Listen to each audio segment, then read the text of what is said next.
"What's going on?" you say into the darkness. You stumble to the window and look outside. There are no lights coming from any of the houses in your neighborhood. The glow of the nearby city has been extinguished. The electricity has gone out around the world.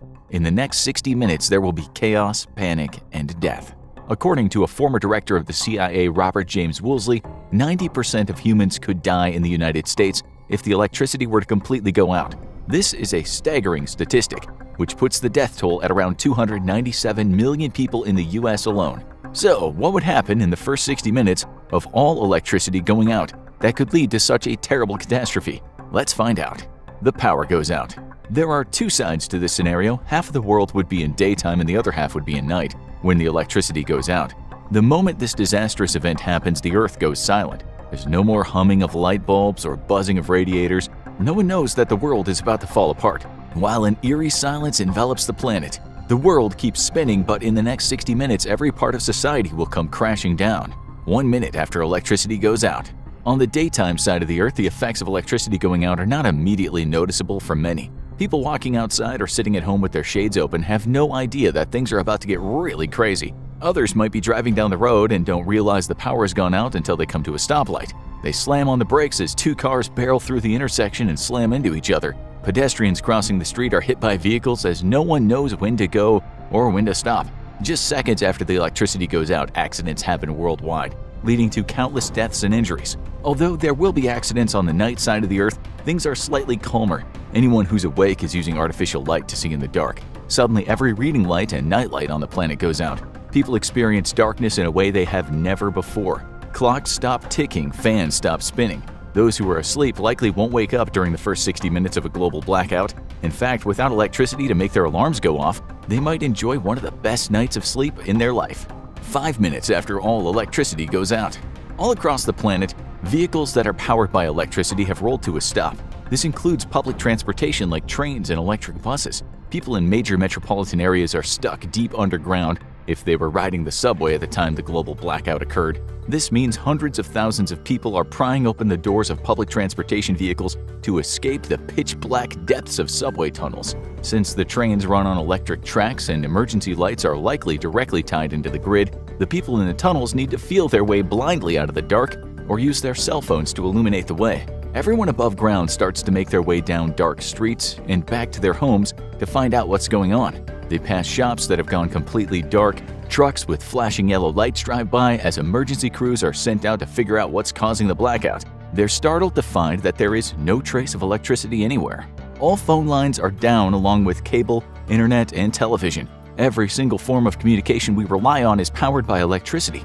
Even if you had a battery-powered radio, you wouldn't be able to pick up any signals because the radio stations require electricity to broadcast. Maybe a few stations have backup generators, but they're still trying to gather information about what's going on before they start their doomsday broadcast. 5 minutes after all the electricity goes out, panic starts to mount, and there are no clear answers as to what's happening. During this initial period of darkness, the elderly are going to struggle the most. They'll be unable to reach any help by phone or text. If they use an elevator system in their home to get from one floor to the other, they'll be stuck on whichever floor they're currently on. Unfortunately, if they're on the top floor of their home, there's no hope of getting down and seeking help. Unless a relative thinks to check on them, the elderly will be pretty much stuck where they are for the duration of the global blackout. People who live in high-rise buildings run into the same issue. A few unfortunate people who are in the elevators high above the lobby are now stuck there indefinitely. As they ascended to reach their floor and the electricity went out, there was a sudden jerk and a slight drop as the engine coiling the wire stopped spinning. Luckily, most elevators are required to have backup braking systems that engage in emergency situations. Therefore, most elevators won't plummet to the ground when power is lost. Unfortunately, this is not the case everywhere in the world. Elevators in cities that use older systems or buildings that skimped on safety procedures hurtle toward the ground. Depending on how high the elevator is when the electricity goes out, some of the metal boxes plummet downwards and smash into the floor. Everything and everyone inside is instantly crushed. People who live in tall buildings leave their apartments and look down the hallway. They walk to the elevator to get to street level but quickly realize the lift will never come without electricity. They proceed to the emergency stairwells and begin their descent. For some, this could be tens or even 100 stories down. By the time they get to the bottom, the world is in chaos and they quickly head back through the doorway and begin the long climb back up to their apartments. While panic begins to fill the streets of cities and towns, there's a much larger problem brewing inside hospitals. The moment that the power went out, all of the machines keeping people in intensive care units alive stopped working.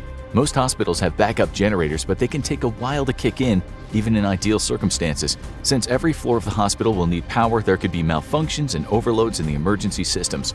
Regardless, the emergency generators are only designed to last for a relatively short amount of time, but with all electricity out around the world, eventually every hospital will go dark. Patients on ventilators will start to suffocate unless a nurse or doctor begins to manually squeeze rubber lungs. People undergoing blood transfusions or dialysis need emergency procedures to try and filter their blood without the aid of machines. Heart monitors go silent, preventative scans cease, and doctors work in the dark. Depending on the time, there could be less staff than normal in the hospital. Night shifts tend to be understaffed. The medical professionals in hospitals around the world quickly become overwhelmed with patients currently in their facility and the tidal wave of new admittance from accidents caused by the blackout. Expecting mothers who are already scared and anxious will only receive the most basic help, or could find themselves completely alone as doctors are rushed to rooms with people who are dying from failing life support equipment. Millions of babies will be born in the electricity-deprived world in the first 60 minutes of the catastrophe. Their cries will echo down dark hospital hallways. Nurses will do their best to help as many women as possible deliver newborns using nothing but the light of their cell phones. All of this will happen in hospitals around the world within the first minutes of the electricity going out. Smaller medical facilities might not even have backup generators. The hardest hit by the lack of electricity will be those who are the most vulnerable, and things are about to get even worse for them and everyone else on the planet. 10 minutes after all electricity goes out. Airports try to redirect flights. The planes themselves are unaffected by the blackout as all their electronics run off the engines. They can still send and receive signals and all their radar and instruments are still operating. However, on the ground, control towers are running on backup generators. They frantically call up to the aircraft in the sky to alert them as to what's happening. The lights on the runways have gone dark. Most of the generators only have enough juice to keep the radio tower going. They can divert power to the landing strip lights, but it's vital that flight control alerts the planes in the sky of the dire situation on the ground before the emergency generators run out of fuel. One by one, the aircraft are diverted to the closest airport and safely land. Luckily, contingency plans have been put into place for a blackout situation at most airports. 15 minutes after all electricity goes out, people on the night side of the planet who are awake stumble out of their front door and onto the streets. They don't yet know that there's no electricity anywhere. But as they talk to their neighbors, it's clear that at least everyone in their general vicinity has lost power. Suddenly, they all go silent. They look up at the night sky. The Milky Way band stretches across the heavens. Awe strikes in the heart of everyone who's gazing up at the stars and galaxies, as it's the first time any of them have seen the night sky without some form of light pollution dulling the view. The longer they stare at the sky, the more stars they see. The cosmos is beautiful and endless. For a moment, everyone forgets that the world is about to change forever. 20 minutes after all electricity goes out, people start to notice a funny smell. Without electricity, the sewer treatment plant shut down and there's a backup of waste. Toilets still flush, but fresh water can't be distributed throughout the cities and to residents that are connected to municipal water supplies. It only takes a short time before water reserves are depleted, and all that comes out of faucets is sputtering air or dirty liquid. This escalates the first wave of panic.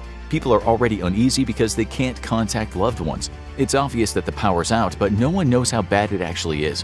What they do know is that their cell phones aren't getting a signal, and no matter what they do, they can't receive news or information. They start taking inventory of the things they have and the things they need. Many people start to go into survival mode as they begin to suspect there is something very wrong.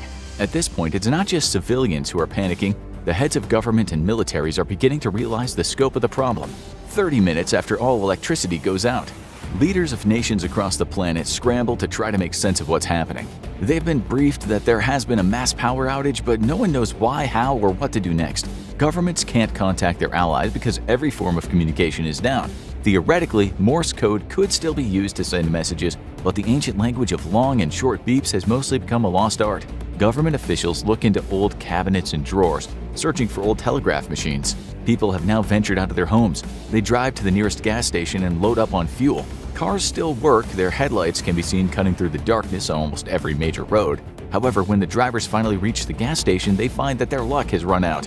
Although the cars don't require electricity to work, the gas pumps do. Frustrated, people begin banging on the service station doors. Employees hide behind the counter as the angry mob bursts through the entrance.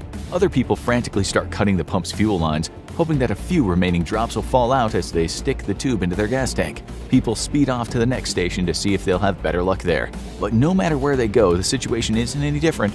Gas, water, and many other resources all need electricity to be distributed. 40 minutes after all electricity goes out, riots begin to break out as people loot stores and steal whatever necessities they can find. Originally, most individuals intended to go to the store and pay for their products, but when they realized that credit card machines were down and they couldn't get cash out of ATMs, they took matters into their own hands. First, it's just basic supplies and food being ripped off of shelves. But as the chaos grows, people start stealing things that won't even work anymore. Expensive computers and cell phones are carried out of the broken windows of stores. Some people start grabbing makeshift weapons like hammers and bats to protect themselves. The panic spreading across the planet is about to hit critical mass, and there is nothing that law enforcement or government officials can do to stop it. For one thing, it's almost impossible to coordinate a task force, as precincts have no way to send messages from their police stations. Officers can contact one another via their squad car radios, but there is no central command to unify the forces and maintain peace.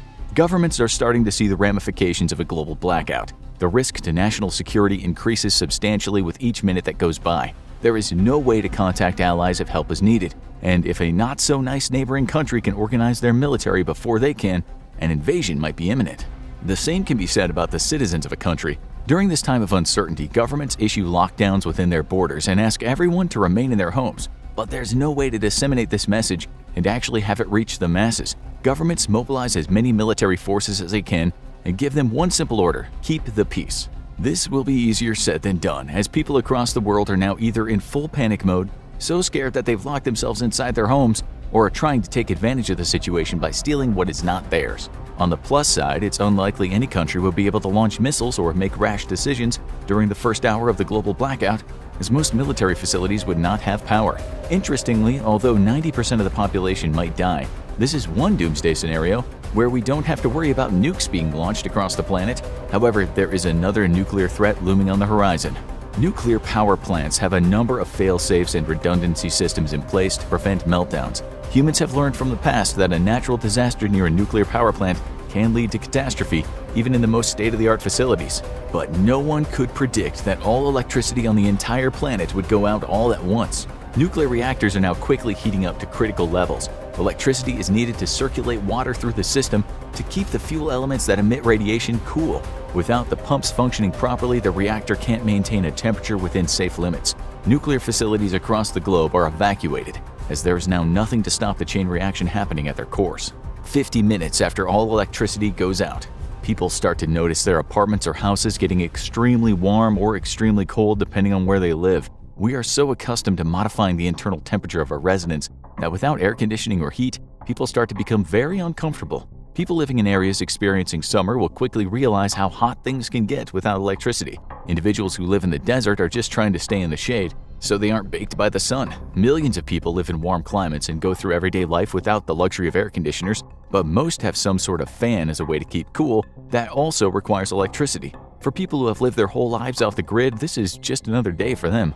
Although extreme heat can be unpleasant, anyone living in the region of the world where it's winter will have it much rougher. People start to freeze in their homes as electricity is needed to turn on their heaters. Even if they use gas to warm their residence, electricity is still required to kickstart furnaces and adjust temperatures. The only solution is to bundle up to keep warm or to burn things. Some will start fires in their fireplaces if they have wood readily available. If not, they'll burn anything that is flammable to keep them from freezing to death.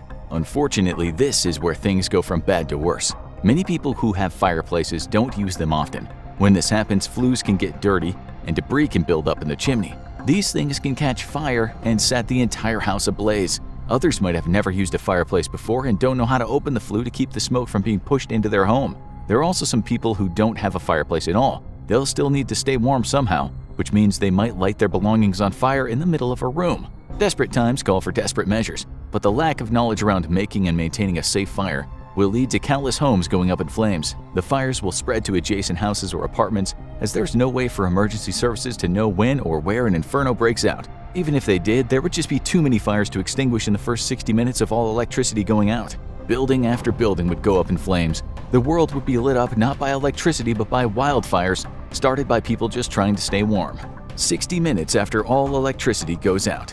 Money has become pretty useless at this point. Some people might have used it to pay for basic supplies earlier on, others might have already started burning it for warmth. But financial institutions are now in ruin as economies and businesses have lost everything due to the lack of electricity.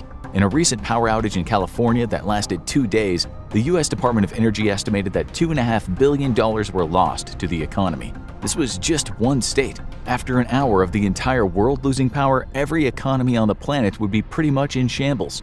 As businessmen and bankers reassess their ambitions in life, space agencies have begun to run into problems. Without electricity, they can't communicate with the International Space Station or satellites orbiting the planet.